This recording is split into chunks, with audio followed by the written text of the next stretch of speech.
Imagine this moment. You're lying in bed. Your breathing slows. The room grows cold.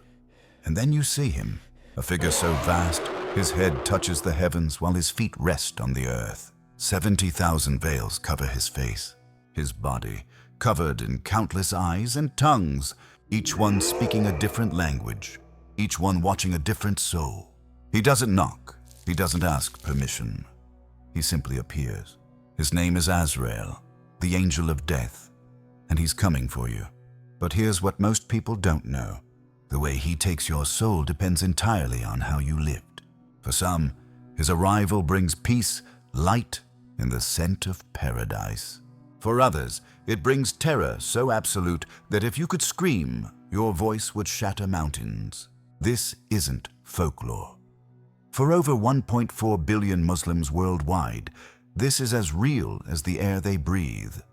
And the ancient Islamic texts describe this moment in detail so vivid, so specific, that it's haunted believers for 14 centuries. So what actually happens when the angel of death arrives? How does he extract something as mysterious as the human soul? And why do some people die smiling while others die with their eyes frozen in horror? And why do some people die smiling while others die with their eyes frozen in horror? His name appears in Jewish mysticism and Christian tradition, but in Islam he occupies a unique position. He's not mentioned by name in the Quran, but he's everywhere in it. The Quran calls him Malak al-Mawt, the angel of death, and describes him as an appointed servant of God whose sole purpose is to separate souls from bodies. According to Islamic scholars who studied the Hadith, which are the recorded sayings and actions of Prophet Muhammad, Azrael was created before time itself. He's one of 4 archangels who never disobey God. Gabriel brings revelation, Michael controls nature, Israfil will blow the trumpet on Judgment Day, and Azrael takes souls. But Azrael's job is different from the others. It's intimate, personal, inescapable. Every living thing that breathes will meet him. The Prophet Muhammad once said that if you could see what I see, you would laugh little and cry much. His companions asked what he meant. He pointed to the sky and said, "The angel of death never stops working. He's taking souls right now, this very moment, and will continue until the last human draws their final breath." Think about that. Roughly 150,000 people die every single day. According to Islamic belief, Azrael oversees every single one, individually, personally, with complete awareness. But the medieval Islamic scholars who pored over ancient manuscripts discovered something fascinating. Azrael doesn't work alone, and he doesn't treat everyone the same.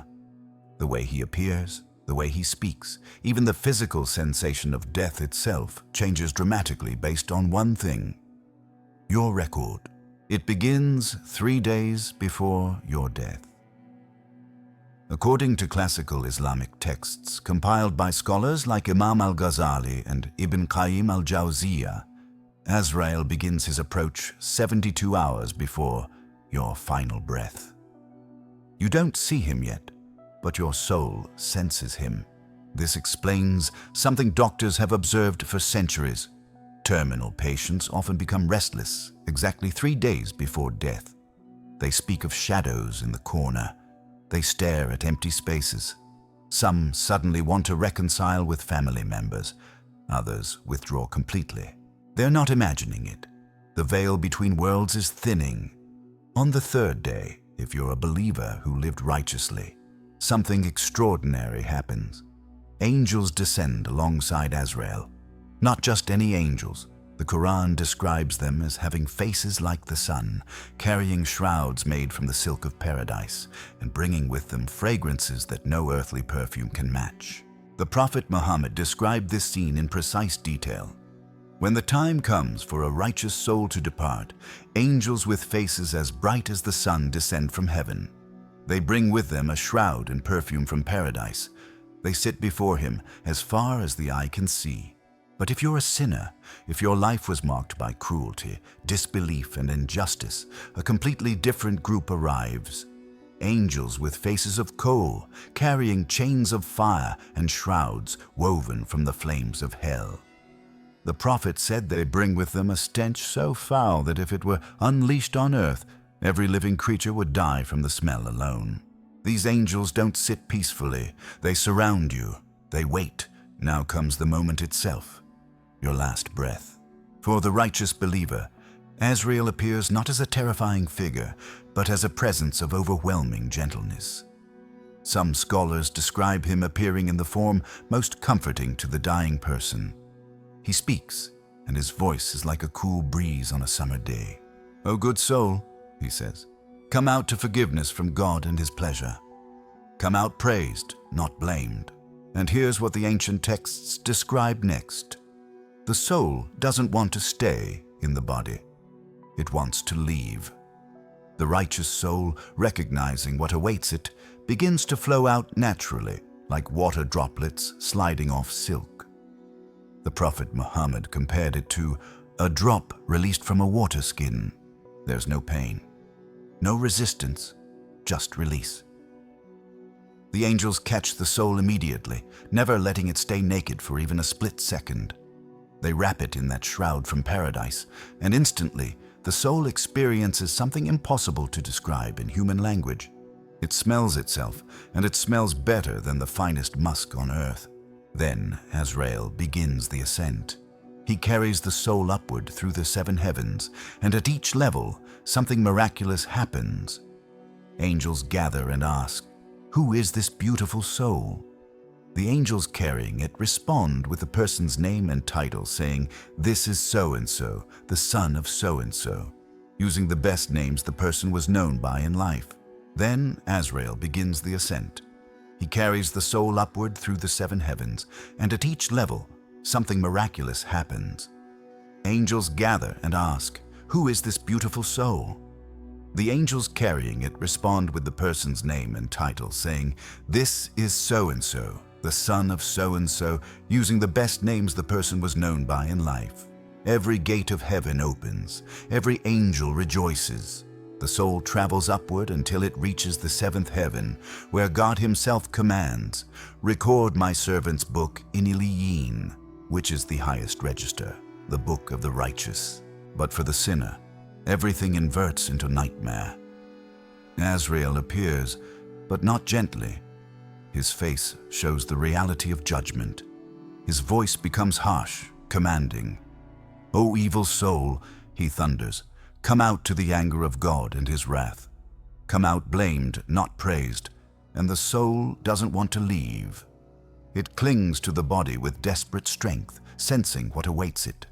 Ibn Qayyim described this moment in his book, The Soul's Journey After Death.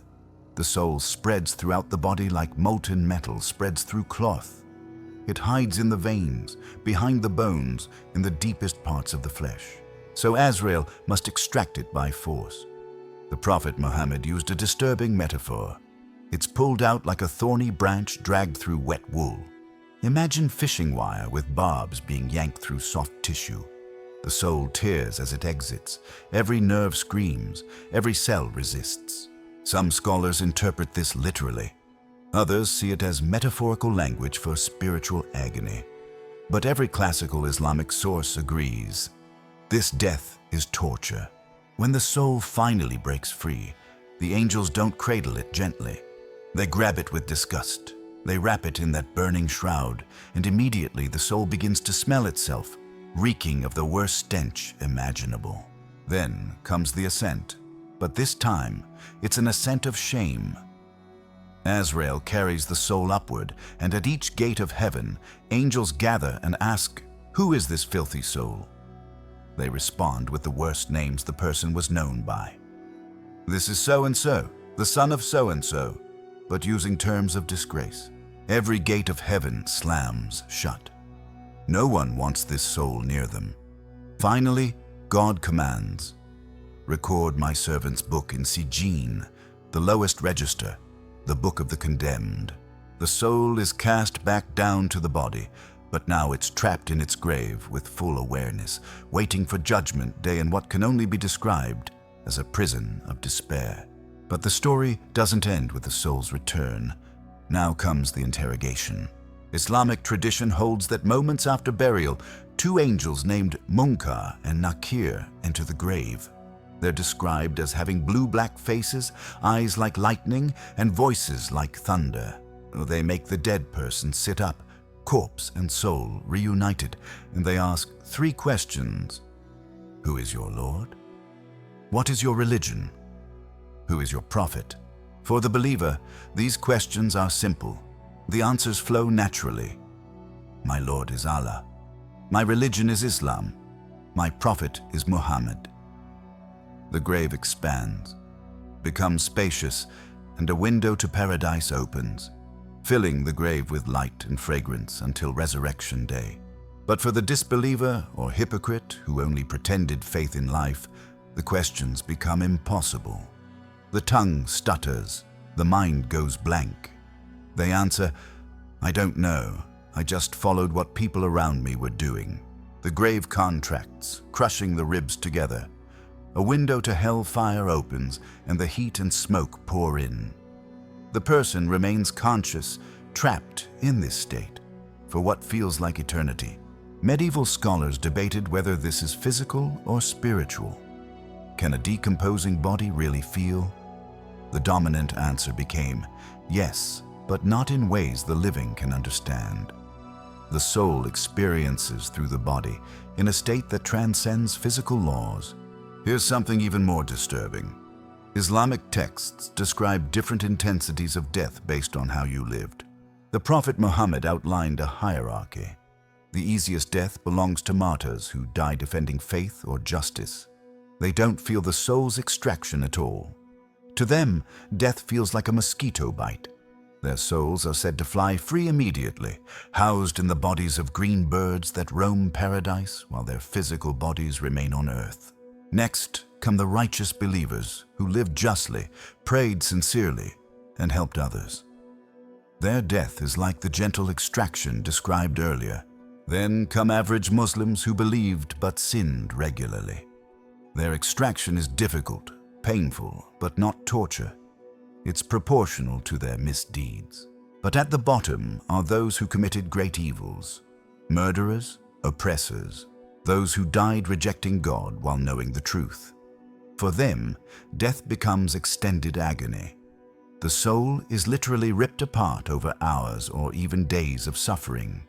Some historical accounts from early Islamic scholars describe witnesses seeing dying tyrants thrashing in their beds, screaming at invisible figures, begging for mercy from beings no one else could see. Their bodies would contort in ways that seemed impossible. They would claw at their own throats as if trying to help pull something out. This wasn't possession. It was Azrael doing his work, and the evil soul fighting every millimeter of the way. In 2019, a study published in the Journal of Palliative Medicine found something fascinating. Researchers interviewed thousands of nurses and hospice workers about the final moments of their patients. The workers reported a clear pattern. Patients who lived what the workers described as meaningful, compassionate lives typically died peacefully, often with expressions of calm or even joy. They spoke of seeing dead loved ones, of light, of feeling ready. But patients with histories of violence, cruelty, or profound regret often died in apparent terror. They would stare at empty corners with wide eyes. They would beg for forgiveness from people not in the room. Some fought death with shocking strength despite being barely conscious moments before. The researchers had no religious framework for this pattern. They simply documented it as a medical curiosity. But for those familiar with Islamic eschatology, this pattern isn't surprising at all. It's exactly what the texts predicted, now and 400 years ago. Here's the ultimate truth that Islamic theology presents. Azrael doesn't decide your fate. You do. Every day, every choice, every action. He's not a villain in this story. He's a mirror.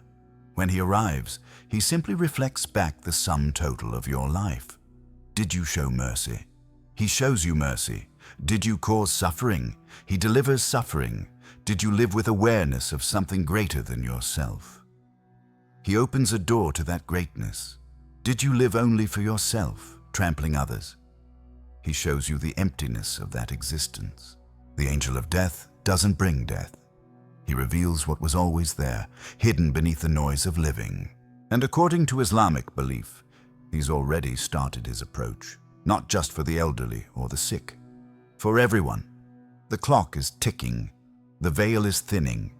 The only question is, when he finally appears, when your soul sees itself clearly for the first time, when there are no more excuses or distractions, what will that moment feel like? Will it be silk sliding off water, or thorns ripping through flesh? The medieval scholars who studied these texts all reached the same conclusion. The way to prepare for death is to live as though you're already being watched by those 70,000 eyes. Because according to their beliefs, you are. Azrael sees everything, he remembers everything, and he's very, very patient. But his patience has a limit. And one day, without warning, without negotiation, he'll come for you. The only question left is, what will he find?